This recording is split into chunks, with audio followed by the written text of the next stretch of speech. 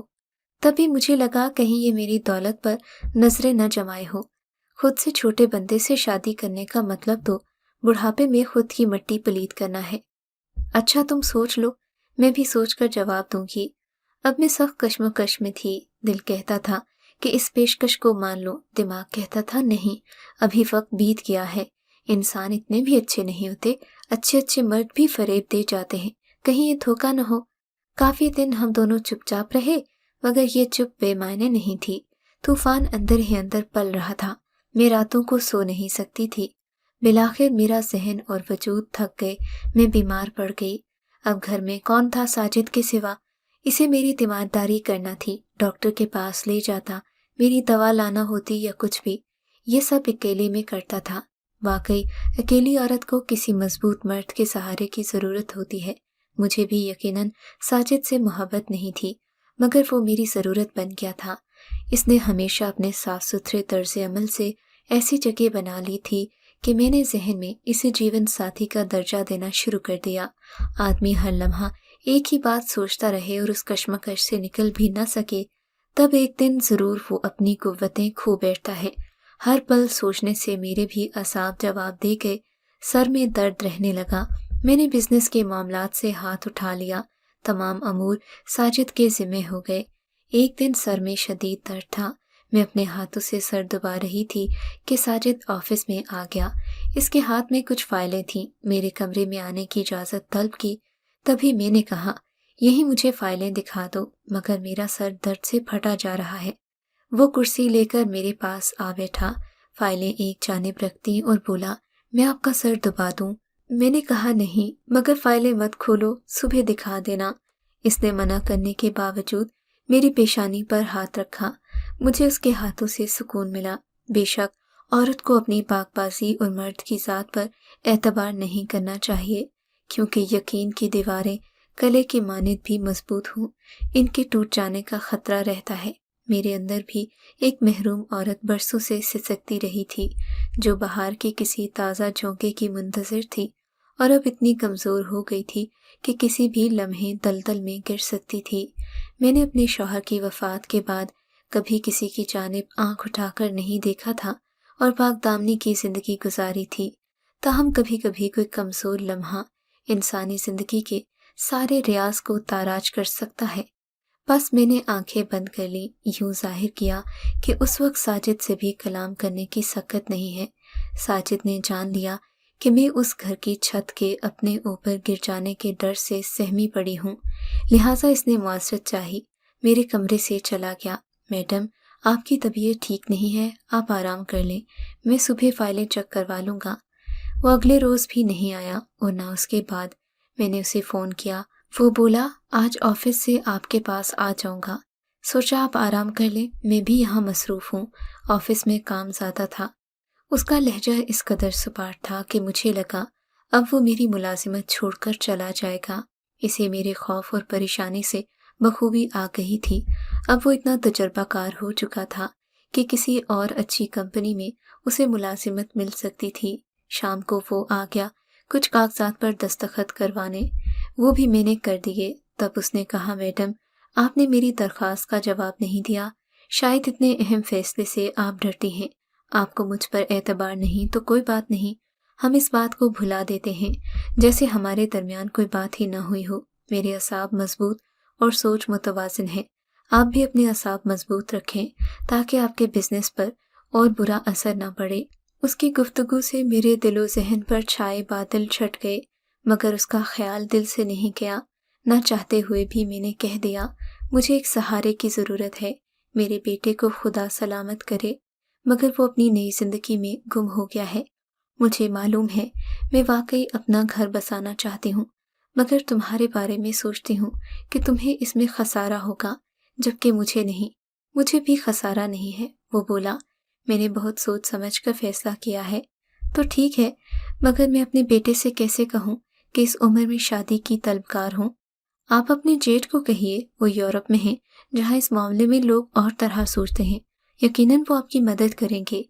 بڑی ہمت کے بعد میں نے اپنے جیٹ کو فون کر دیا، ان کو اپنے مسئلے سے آگاہ کیا۔ وہ بولے، آپ ضرور شادی کر لیں، آپ کے بیٹے کو میں سنبھال لوں گا، مگر بزنس کی مالک آپ ہی رہیے گا، کسی اور کو مالک نہ بنائیے گا۔ جیٹ کی اجازت سے میں نے ساجد سے نکاح کر لیا۔ انہوں نے میرے بیٹے کو بعد میں آگاہ کیا، مگر اسے اس بات پر قبول نہ کر سکے کہ وہ ماں کی دوسری شادی کو قبول کرتا۔ وہ سخت برہم ہوا، اس نے مجھ سے قطع تعلق کروا لیا۔ کچھ عرصے بعد پاکستان آ کر بزنس اپنے نام کروا لیا اور مجھے صرف مکان اور زیورات لے کر تمام سرمایہ خود لے گیا۔ بیٹے کو بزنس کا سارا سرمایہ دیکھ کر میں خوش تھی، مگر کاش وہ مجھ سے راضی ہو جاتا، کیونکہ میرے سرمایہ کا لالچ ساجد کو نہیں تھا۔ اسے ایک اور جگہ اچھی تنخواہ پر ملازمت مل گئی۔ عقد ثانی کر کے میں نے اپنا بیٹا کھو دیا۔ اگر میں نکاح نہ کرتی تو بیٹا نہ کھوتی۔ مجھے ساجد سے کوئی شکوہ نہیں، اس نے عمر کے فرق کے باوجود واقعی مجھ سے سچی محبت کی، میرا اتنا خیال رکھا کہ ذرا بھی تکلیف نہیں ہونے دی، مگر میرا دل اس کی ساری محبت پا کر بھی بے سکون رہا، کیونکہ جس بیٹے کی جوانی کے سنہری دنوں کو قربان کر کے میں نے اسے پروان چڑھایا تھا، آج مجھ سے ملنا بھی اسے گوارا نہیں ہے۔ شاید میرا دوسرا نکاح اس کے لیے کسی جرم سے کم نہیں ہے۔ آپ کو اگر یہ کہانی اچھی لگی ہے تو اس ویڈیو کو لائک کیجیے اور اس طرح کی مزید کہانیاں سننے کے لیے ہمارے چینل کو ضرور سبسکرائب کیجیے۔ کہانی سننے کا شکریہ۔ آپ سے ملاقات ہوگی اگلی ویڈیو میں، تب تک کے لیے اللہ حافظ۔